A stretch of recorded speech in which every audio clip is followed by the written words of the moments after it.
And so for this part, we really are going to ask you to reflect on some of the ESPON messages, particularly comments on some of the policy lab messages. We heard our three rapporteurs refer to some of the key issues that were raised during those policy lab sessions earlier in the day. So Peter Oswald, to you first, maybe, and particularly in terms of territorial cohesion.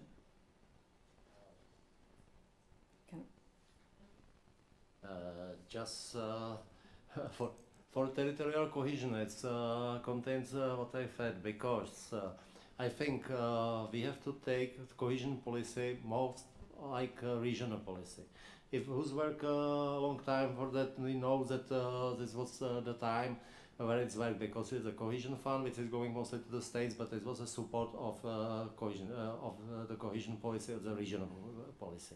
And that what we think is that we need, that why we need for cohesion policy, regional policy for all the regions. So that is by this integrated approach we going. And there is one thing what is very important for this possibility of flexibility or to using this cohesion is to make possibility of creativity. Because what is happened, of course, what is happened? It's happened that we are making some matrix by the digitalization of the system like that. You have to fit to the tables and like that. So it means that you finally get to one universal project in that. But it's stop the creativity for this. So it needs your goal and activities what are going that. And I'm just, I would say, forgot the first page, first slide. There is what is important is for this regulation, what is coming on the table just now. It's regulation, it's open to things, but it depends how it will be implemented. It's very important. And for implementation phase is one thing is very important as more is indicators. We had a seminar in the Brussels before about the indicators, and sometimes it seems to me that we are making indicators. It must be countable. It must be. It's just, all the indicators and the system is done for a simple auditing. But we need indicators for the real result. I know that if I'm working for the audit, I know I calculate how many kilometers I can catch it like that. But some of the results are not touchable, are not quantifiable by the kilometers. But the results result is much more important. So I think it could be also a very good task for the ESPON in the future, just to work about these indicators for this integrated approach for this project, because these indicators should be set up from the Brussels. It must be set up bottom up. It's by the situation. If I speak about the tourism, it's working for the employment. As I said before, that if you like to serve the goal as employment, you use tourism, and from other side you can use a research center. And you need to set the indicators for tourism and so for the researchers. It should be different indicators. And but it must be, of course, clear after the commission that you have fulfilled this goal and how you fulfill it. It's absolutely different. If you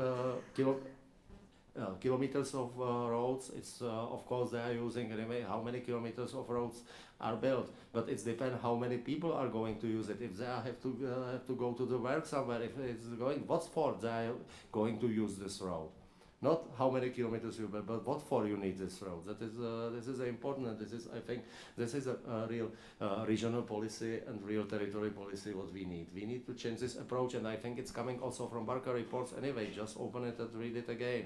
I think we can find lots of answers and approaches there. Okay, does anybody want to comment on what has been raised so far and what Peter Oswald has been saying, in particular in terms of maybe the future policies as well, and the way that there's going to have to be, you know, how the reporting back gets conducted?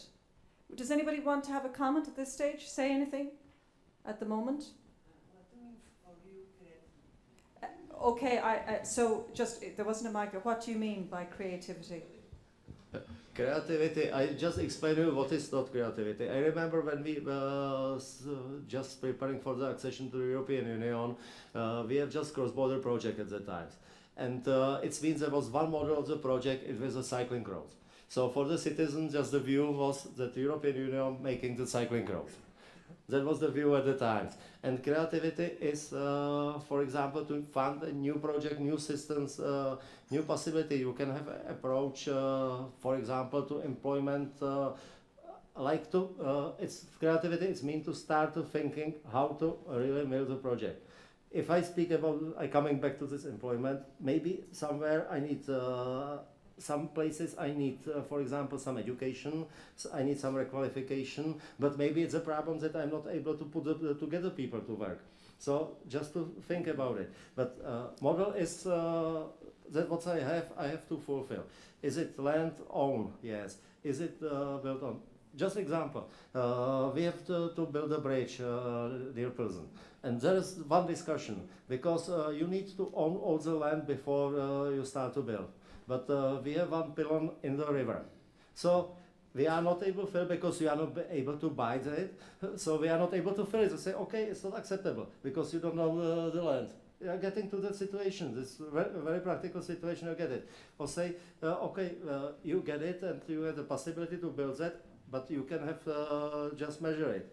But you can measure it just after you build it. So you are not able to escape. But in this matrix, you spend 3 months to explain to somebody that this is not possible in this case. So just more thinking than to fill the tables and matrix. Okay, any comments on that? Anybody like to comment? Okay, we'll come back to you in any case, Peter, but let's go to you, Jose Valanta, in terms of some of the ESPON messages, and I suppose particularly from maybe your perspective, cross-city cooperation. Thank you, Karen.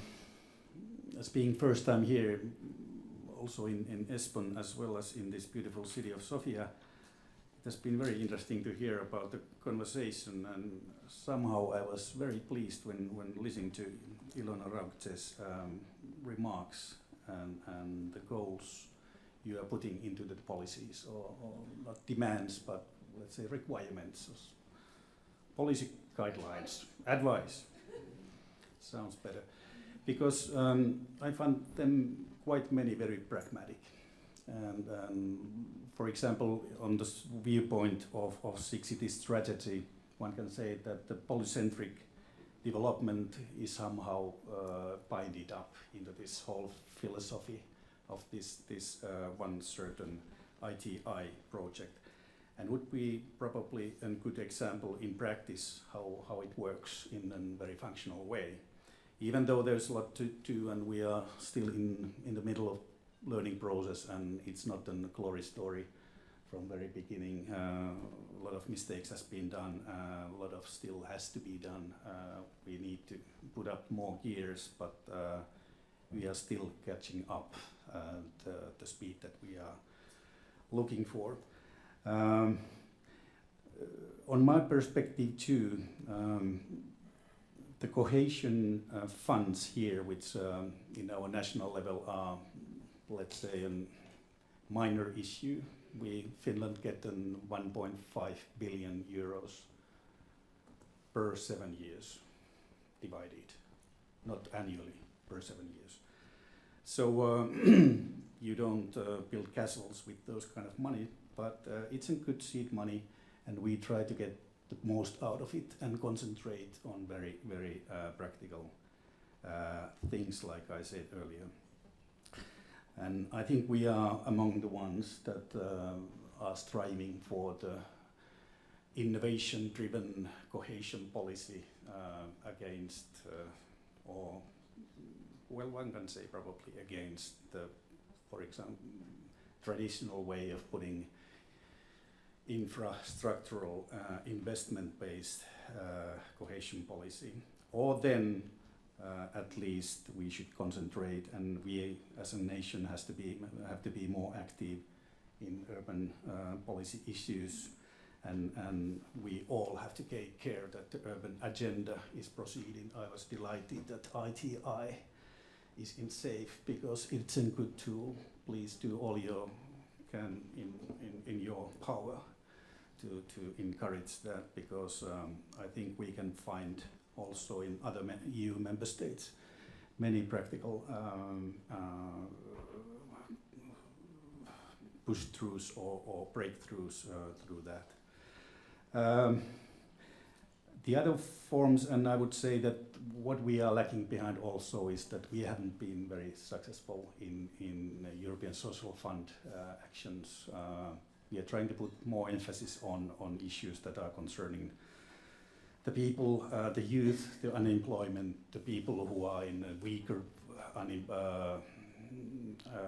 employment position in the labor market and so forth. But there has to be done more because we see the threat also that, and we are seeking as a city of Vantaa also an urban innovative action project for 5 million euros in order to tackle the problems that I can see already lying there in a very rapidly grown business areas where the blue collar jobs are in majority, and those are representing the threat that can be automized in recent years to come. Within 5 or 10 years, there's a threat if we don't do something in order to increase the knowledge base of the area, the attractiveness of that area to the knowledge intensive business services, as well as to other residents and other kind of forms of businesses. But that kind of ideas I got, Karen, okay, from the papers. And do you think your neighbours, because you mentioned earlier when you were giving some of your opening comments that you were behind in terms of some of the progress that your Nordic neighbours have made. Do you think that when it comes to some of the issues that we've been talking about today, and again were highlighted by the rapporteurs, the high unemployment, you're talking about the social exclusion, youth unemployment, do you think your neighbouring Nordic neighbours are tackling those issues better than Finland, or is everybody sort of the same at the moment in terms of trying to resolve them? Yes, unfortunately also in ice hockey. If not better, they are doing it faster, and our Nordic neighbors, Norway, Denmark, Sweden and Iceland, they have done a remarkable job, and they have recovered from the economical breakdown much faster than we. We were lagging behind for many reasons, but the time is not enough here to tell the story. But now we are catching up the pace, and Finland is finally recovering. And right now, I would say the growth pace is the fastest in our country on a monthly basis right now. The what space? On monthly. The what? The what? The economical growth. Okay, economical growth. Yeah, as well at the same time when the unemployment is finally going to the right direction. Okay, maybe if I can then just get you to reflect on some of the ESPON messages, Sebastian, particularly maybe from an integrated strategic investments point of view. Yes, a few reflections after hearing the results of the policy lab. The first lab was referring to policy centricity. I think we all refer to that as an asset of European special patterns. But that implies that there needs to be networking beyond those centers, and that networking needs to be somehow developed, and the value needs to be extracted from the networking. And the way I would see the extracting value is actually about reducing distances, both in spatial terms, but also in temporal terms, but also in terms of ICT connectivity, and also by collaboration, reducing the distance between human capital, which is in those centers. So that would be the way to achieve that. And I think we've heard a lot about collaboration and asking for collaboration between stakeholders. So what I saw from my projects, there are different governance models, and without immediately saying that one is better than the other, I can tell you that those governance models which are based on self-governance, not on top-down approaches, they tend to produce more sustainable projects. That's what I see from the lending perspective, from the operations that we were doing. But of course, I'm not saying the one is better than the other. And in the context what I said in terms of funding programs, for us it's important not only that we have a strategy, we have a land use plan behind, but actually how you came to that plan. So was there a proper stakeholder engagement? One of the bank's standards related to the environmental and social standards is stakeholder engagement. It's of course written to present shortly, briefly to the outside world what is the standard used in Europe to those countries which are not using this standard. But I think it's equally applicable inside to understand what is core principle of stakeholder engagement. And it's also about small projects. I think we as a bank, we are funding huge projects. Our annual lending volumes are about 70 billion euro annually, and that naturally puts you into the big business.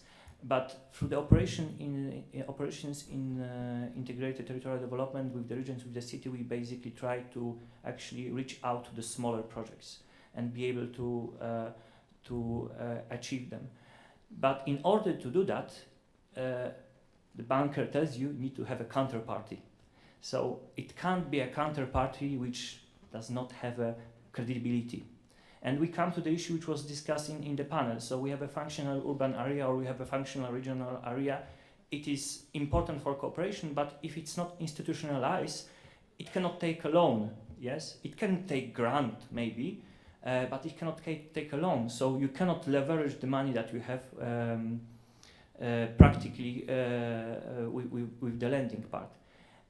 But it's not end of the world. I've seen operation in Italy when the region, Emilia-Romagna, took responsibility for actually small municipalities within the region and acted as an aggregator for us, for the bank, and took a loan on its own shoulders and then distributed that loan, managed and made sure that the projects which are financed by that loan are actually conducive to the strategy of the region. So you can do things like that. And there was no particular legal framework needed for that. There was a voluntary cooperation between the region and the municipalities. So this could be done. In the second panel, I think it was mentioned the continuity, and I would comment on that also from the point of view of a banker. What I saw in my project was that when you were able to secure as the local area, as a region, as a city, certain policy continuity beyond one political cycle, make it 2, 3 political cycles, then we have a more sustainable projects. We actually have results delivered. Well, how to do it? Get yourself re-elected. Yes, that's the easy answer. But it's not so easy, of course. And I wouldn't be myself for all the years that I've been working on the climate change problems, that I wouldn't comment also on the last panel. We as the bank, we are more and more concerned with the risks which stem from the climate change. In principle, we as project evaluators, we look into risks in the first instance, but now we are also embedding in that assessment climate change risks. And the way for the project promoters actually to be prepared is to consciously consider those risks in the project preparation.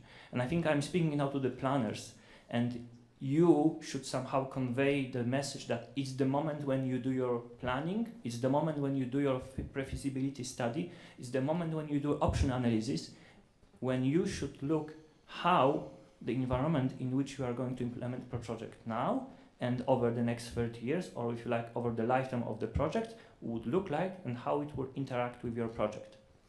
And finally, the core element of that assessment is actually look beyond your fencing. It's not what will happen within your company, it's not what will happen within your city.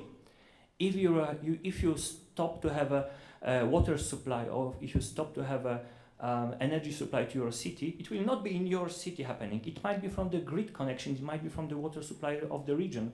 So in assessing your urban project, in assessing your regional project, be prepared to ask difficult questions also to the owners of the critical infrastructure within your region. Thank you. Okay, great. Just on that last point, Are you saying that or raising that in particular because you feel that simply isn't going on or isn't going on enough anyway? Yes, I do feel so. I see that in the projects. I see that when you approach the project promoter and you try to ask them the questions with the horizon of the life cycle of their project, so they are not prepared for that discussion. There are some very good, I must say. I can bring you some examples from Ireland, for example. Flood risk management program is designed with a conscious understanding of what might be, let's say, in the 20-30 years of the life cycle of that infrastructure. But there are some projects which are simply done with design criteria as of today. It will not fly for 30 years. Yes, that we know. We are trying to pass this message as engineers, as economists, but very often people who come, they have their project done. Yes. It's very good that the Commission actually imposed in that programming period systematic assessment of some major projects in that respect. So I think it will help to build a certain community and understanding to that. But it's not only about EU-funded project. It's about any infrastructure project that you need to be sure that it will continue delivering benefits that you want it to deliver. Okay, very good. Now I still have a number of questions, but perhaps some of you might like to ask a question. And is Slido still? I know Laurent was a rapporteur. Do we still have Slido on the go, Laurent? Do we have questions now, or will I give you a few minutes? You have one question? Brilliant. Let's just take a question. Please continue to ask your questions through Slido, and I'll go to you next then. Thank you.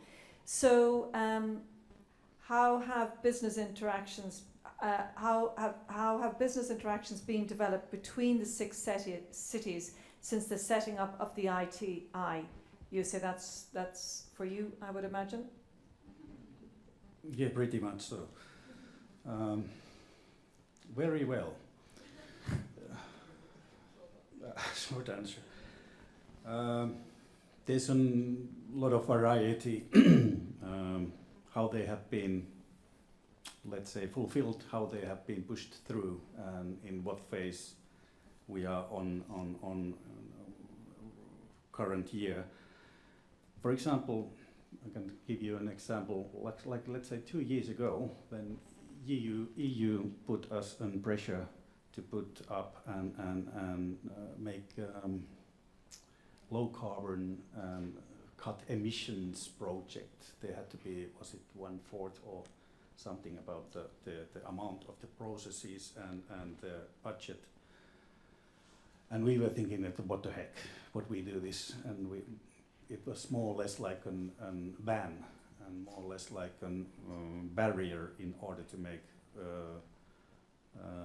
proper project. But so the time flies, and nowadays when the cities themselves has put very ambitious CO2 cutting emissions and low carbon or minus carbon goals to their local strategies, that has risen the importance and the content and the amount of project concerning low carbon issues, circular economy and so forth. One can say that there's a big variety of how the actions between the cities are functioning, and does this satisfy you? Well, can you give us examples? Okay. I mean, is it that they're too early? That There's that you don't? Yeah. Approximately 40 projects, and I'm a middle-aged man. I don't know all the contents as well as don't remember the less of the contents.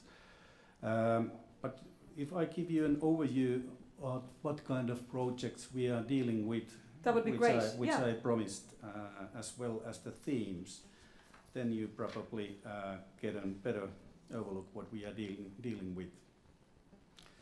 So there are learning environmental projects, which are consisting, for example, smart learning environments of the future and how we are dealing with those. Very practical issue, together with the developers, city, school organizations and so forth. Clean tech and circular economy project. There are 2 examples. For example, one is a Circular Hub project, which is focusing on developing the circular economy centers of the 6 cities. And the aim is to seek new businesses and business models, blah, blah, blah. Climate street and kind of experimental street in 2 cities where we experience all kind of concrete actions in order to raise the awareness of the residents, how they can themselves project the environment, save the world in once a week, and do practical things in order to increase the quality of life in their neighborhoods. Smart mobility and infrastructure project. There are robot buses experiments, but the issue here is not the robot buses. Everybody has them, but we use them as a platform where we can test different kind of new applications and software and ways of doing things differently. There's a last mile program which is consisting, like the name tells you, the last mile problem. Well, it's many cases it's the first mile problem too.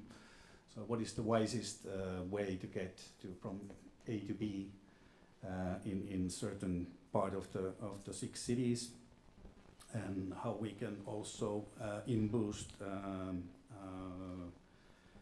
travel businesses by that. How do you get from the harbor to the airport with a clever way and pay your issues with a mobile phone or so forth. Health and well-being projects. We are using university hospitals as platforms for new innovations. So living university units are combined here within 2 cities, and they are kind of test beds for new innovations in everyday life. City data projects, we have opened up our data sources. All the public data that we have owned, we have opened it up to the developers so that you can make new businesses, new kind of innovations from the vast amount of data that we have. And that has been a success story in many, many ways. Many kind of new applications which we are using on the everyday basis has been popped up from that experiment. So you obviously there are a lot of very interesting projects underway. This list continues. But, well, maybe we'll come back for tomorrow.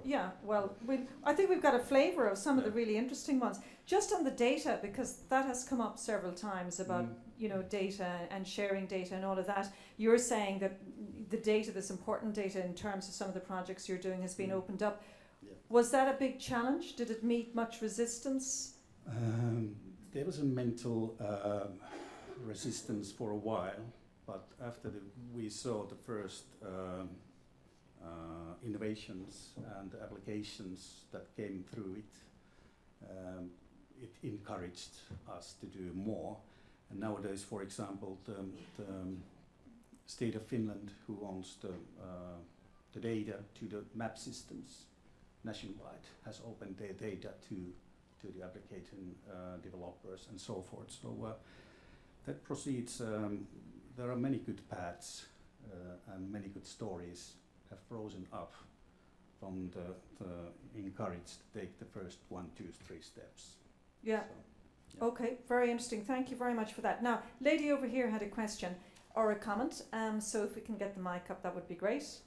And please continue to filter your questions through Slido. I know there are several more now that have come up on our screens. Have we the mic on? Sorry to interrupt. Is our I think it might be now. Just do I have to do something? No, just test. Just 1, 2, 3. Who? You're on. Yes, great. Okay. I'm Željka Zgaga within DG Regio, for those of you who were not here during the last panel. And a lot came up on innovation, and maybe it hasn't been sufficiently mentioned in the previous panel that we will increase our focus on innovation in the post-2020. And in that sense, in this programming period, Six City ITI. It's not only the shining example of how 6 cities joined forces and came together, but it's probably the only ITI that has been addressing innovation under this mechanism. I think only in the Czech Republic, if I'm not mistaken, there is a smaller portion of the budget in some of the 7 of Czech ITIs also designated to innovation, but I don't know to what extent that has been carried out.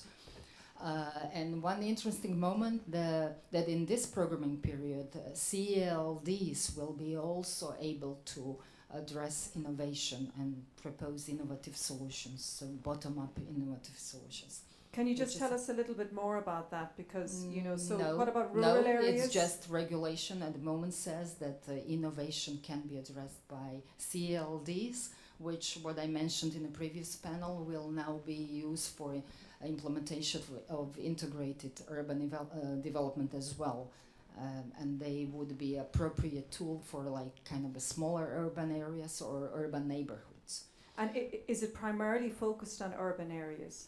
No, CLD is an instrument that can be used in different kind of territories and contexts, but in this programming period, it's further mainstreamed also in urban context. Okay. I also wanted to mention that it didn't come up yet, our latest initiative with the EIB, which is the Urbis a tool that actually it's interesting for the cities because it provides a technical assistance to cities in investment project packaging, in actually determining the most appropriate ways of funding, even outside of EU funding, for each projects that proposed under a certain strategy. So this is a novelty as well. Okay, super. Urbis tool. Yeah, Google okay. Urbis, and there is a special section designated to it under the EIB website. Thank you very much for that. Peter and Jose, you and maybe Sebastian, I don't know if you wanted to comment on that. Jose, you wanted, I think, to come back. Just shortly to say it in, let's say, in the simple way, the greatest is probably wisdom here that, among the 6 cities strategy and concerning the case of open data was that we realized and let's say admitted that not all the wisdom lives in the city hall. Even the major part, of course, does. But I mean, to take the residents, the stakeholders, the startups, as a co-design to the co-design process and do things for us, with us. Okay, Peter. Yes. Just about innovation, we work on it. For example, we have a drone center. We are making in Czech Republic in Plzeň, but we have a problem with program. Just now, as the managing of the Czech program of the ministerial level, so we just now created from outside budget of the city and not from the European funds. There is one problem what I like to mention about it. This is what we have also, in my opinion, for us it's much better if the ITI could be depend just on one OP. It's mean by managing authority, because for us it's what's happened for us. All the present program at period is what said. It's operation program prepared, and there was the priorities. There were any indicators, and after that we are coming with ITI.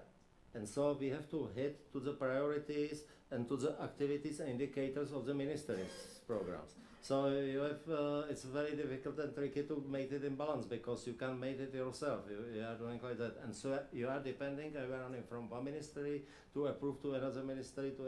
Ministry, it's mean managing authority. So for us, it's better to have concern for each ITI. It not depend which, but to have a concern, trade the money in by the one operation program, by the one managing authority to communicate with one managing authority.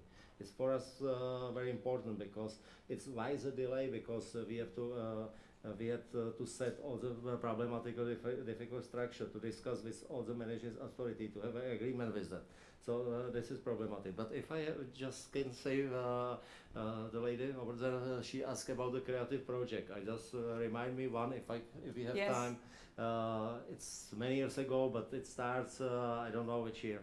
For example, in Czech Republic, you can imagine one company which produce pigs and chicken, and they came and they said, we like to make alligators farm in Czech Republic. I said, what's happened with that? And they said, this is this is very interesting, because he said we spend so much money for the caffillery, and so that means that alligators are able to eat everything without any problems. So they create this farm, they have leather from them, they produce like this. This is a good touristic attraction, and they don't spend the money for caffillery. They like that. It's what I can call the creative project. I don't recommend you to make the alligators farm anywhere, but this is something what is untypical, and somebody come with some idea.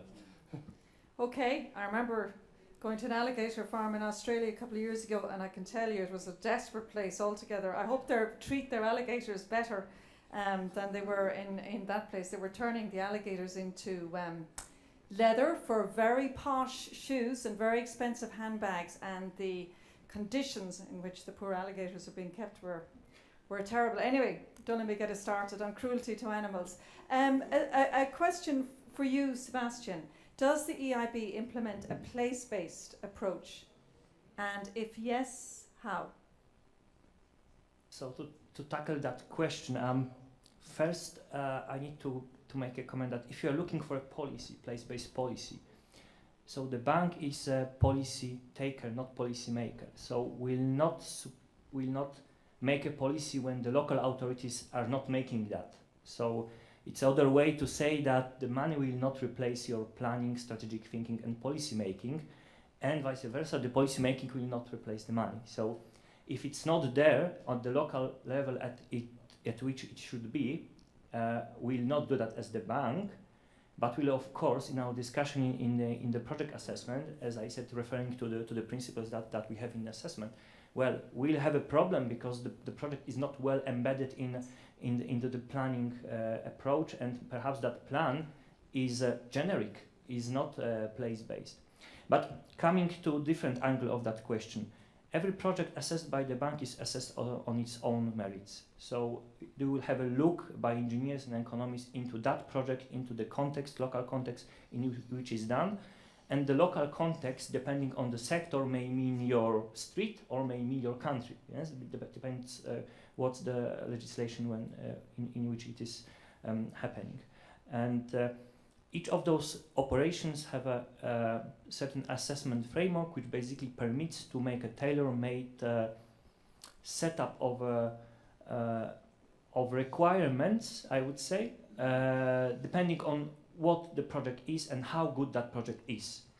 For example, if there is not sufficient place-based approach for that project, perhaps the assessment of the quality of the underlying program would not be high, and the project would not score high in internal metrics, which a little bit maybe links to the second question which I see there. And well, I can offer you something following. There's 5P, which helps you to remember that. So we look at place in which the project is happening, so operating environment in which the project is to happen. We look at people who are going to make that project happen. We look at the program, so what that project is. We look at the procedures that are behind the implementation of that, and we also look into the past meaning track record of that promoter. So that's 5Ps, somehow encapsulating the framework that is used to assess the project. It's not strictly speaking an indicator, but it's a number of comprehensive issues that we look at. Okay, great. And actually that third question is also a very interesting one. For you, perhaps you say, what about smaller Finnish cities? Are they being marginalised, or are they collaborating in categories in order to compete with the big six? So I suppose, is there a danger they could be left behind? Yeah, that's a good, excellent question, but there's no such a threat. Like I told you earlier, we don't have a long history and long period of urban policies and urban politics and collaboration on monetary basis in Finland. So they get their share, the little smaller cities and small municipalities, and they have the programs of their own. And as well as the larger cities and city districts are proceeding well and are prosperous, also it's the benefit for the smaller ones and located not that in the middle of the action municipalities. So it's good for all. Okay. Does anybody want to jump in at this stage? Ask a question? We have some more any hands up? We have some more on slide, but actually maybe one specifically for you, Peter, because I think in a recent COTER meeting you said that rising populism and Euroscepticism could be prevented through economic and social development at a grassroots level with tangible, successful projects. What kind of tangible, successful projects did you have in mind? It's most then on the project. It's most depend on the approach. For example, what I mentioned before. People should understand that Europe bringing them added value to their lives, and so you can find for Euroscepticism like this if people feel that Europe is bringing them the situation. They have lots of problems in their lives. For example, just now it was sometimes said we are not going to support, for example, grammar schools or something like that. But it's necessary for them in the villages. Just look back from what our real problem of the people in their lives and try to solve them problems. So any policy, not only the cohesion policy. Yeah. For example, lots of people have problems with loans, with execution, especially that. But nobody cares in the European level on the legislation like that. What's generally done by, if somebody asks what you did for the people, we are just make roaming on the mobile for you all the time. But anyway, what you find in cross-border cooperation, it's just the roaming, but not foreigner calls.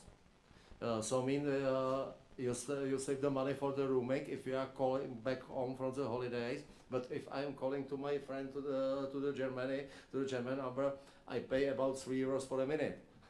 So it's not solved that problem. And so it's something what we show, just more concern what's really than to make the best life for the world, not to make the best world, but try to make the people better lives to them.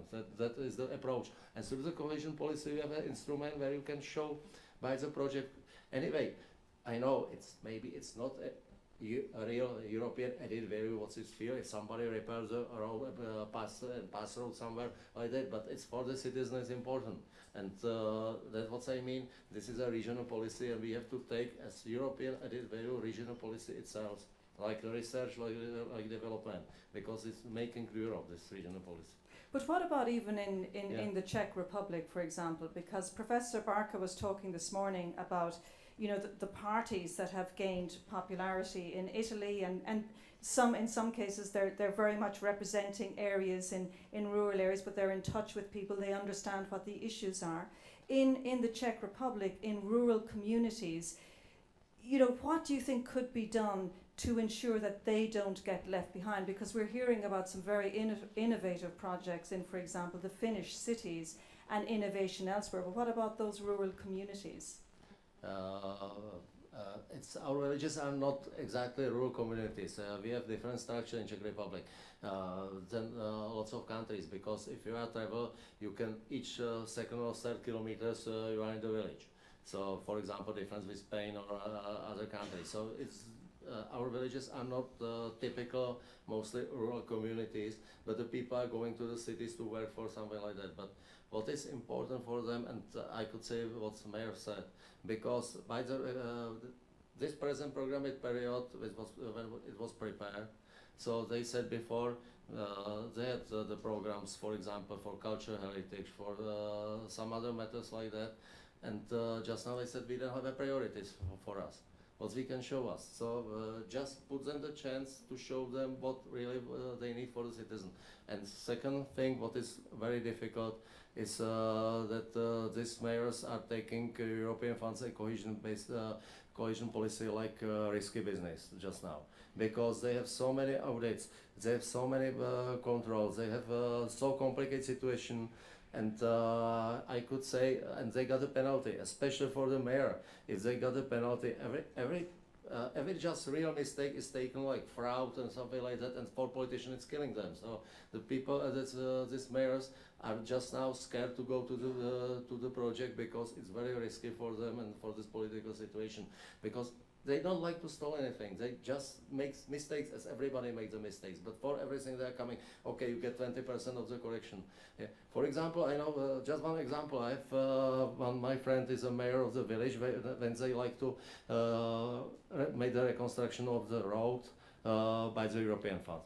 This village is about, then budget is about 2-3 million, 5 million euros maybe.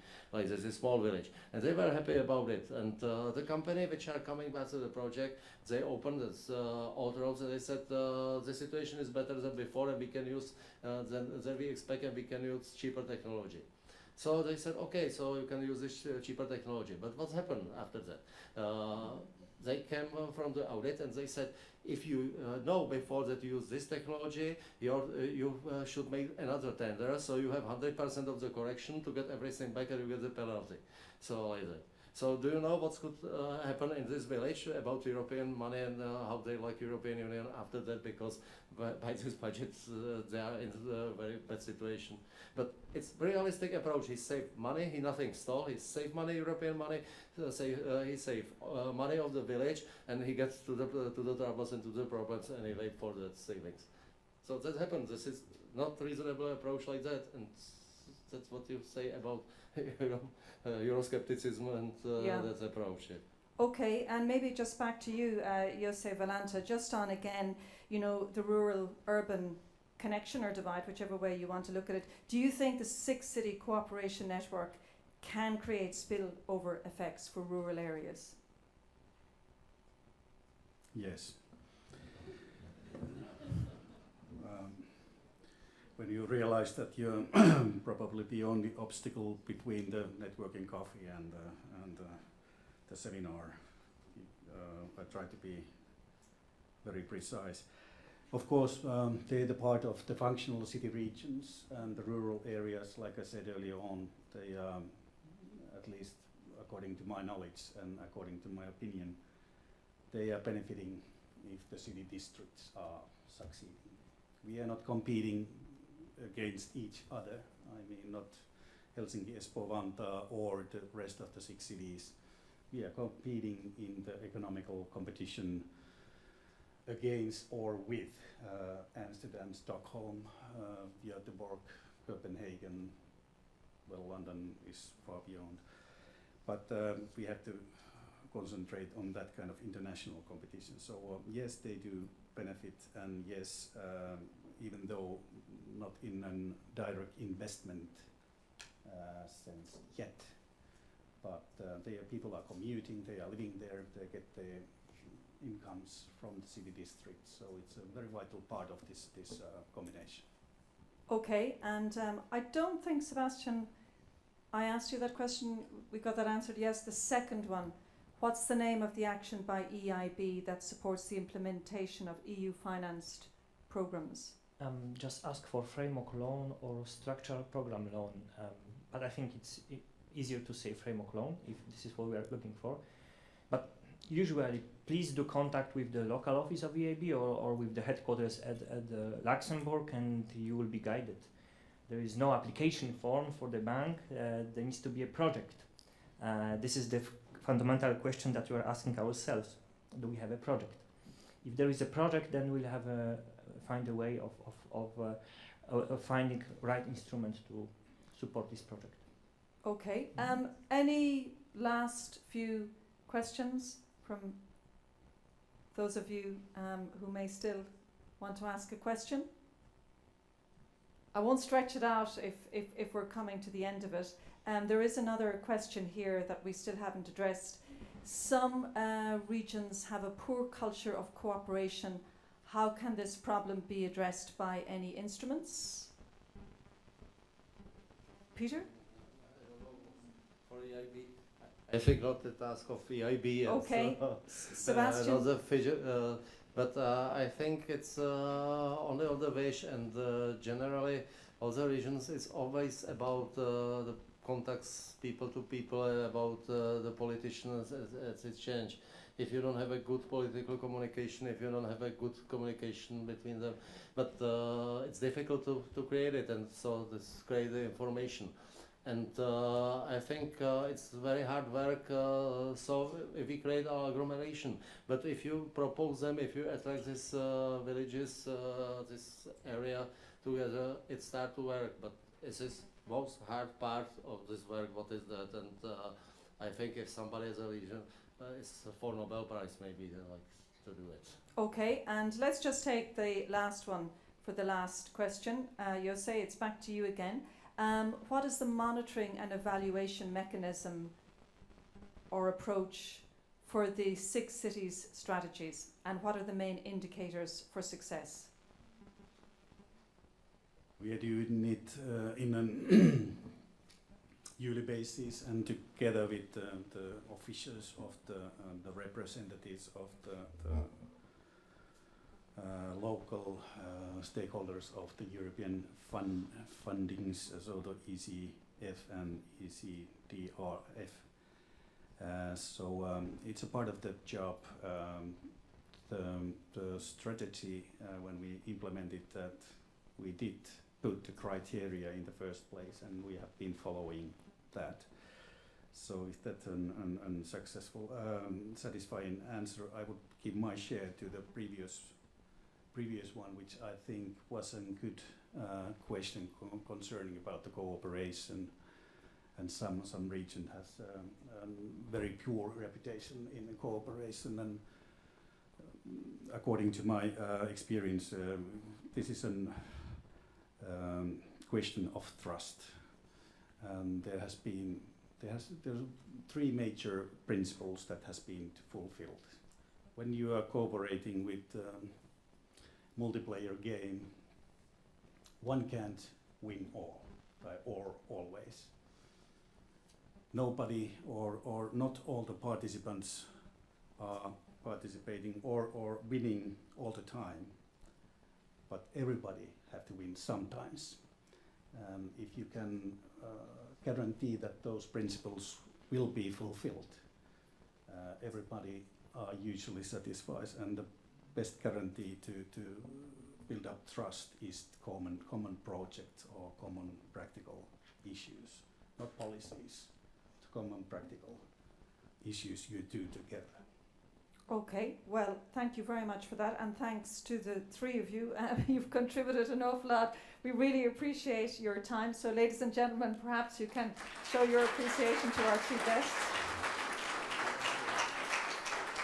I have notes in my schedule, Peter, to give you the final floor to do some summary. I don't know whether you feel you've answered everything that you can, or whether you'd like to make some concluding remarks.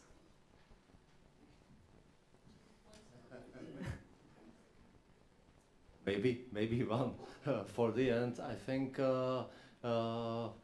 good luck for the future, and I think especially we have lots of wishes about the ITI and integrated approach and that instrument.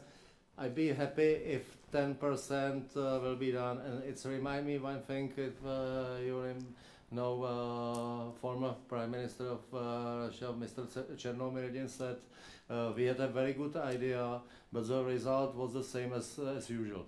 So I hope not fall to that, and I wish we be there, and we get more than 10% and maybe more. I see that the commissioners just now understand it and its favor, and in that, and I think we can get something better future in integrated approach. Thank you. Okay, thank you very much. And now I think we have some instructions about the networking cafe and partner search, which is about to happen. So do we have the slide, Vasilin, for this? So My understanding is, as it was explained to me, we will now have this networking cafe and partner search. So I gather there will be tables outside which will have, I think, here we go, great, okay. So they are going to have those titles on them, and therefore obviously if you're interested in finding out more or in networking to do connected with those titles, then go to that table, and I think hopefully you should meet fellow people who are interested in the same topics. Please enjoy it and enjoy the rest of the day tomorrow. I won't be with you. It's been my pleasure to moderate today, and you've been a super audience, and enjoy your networking. Thanks very much.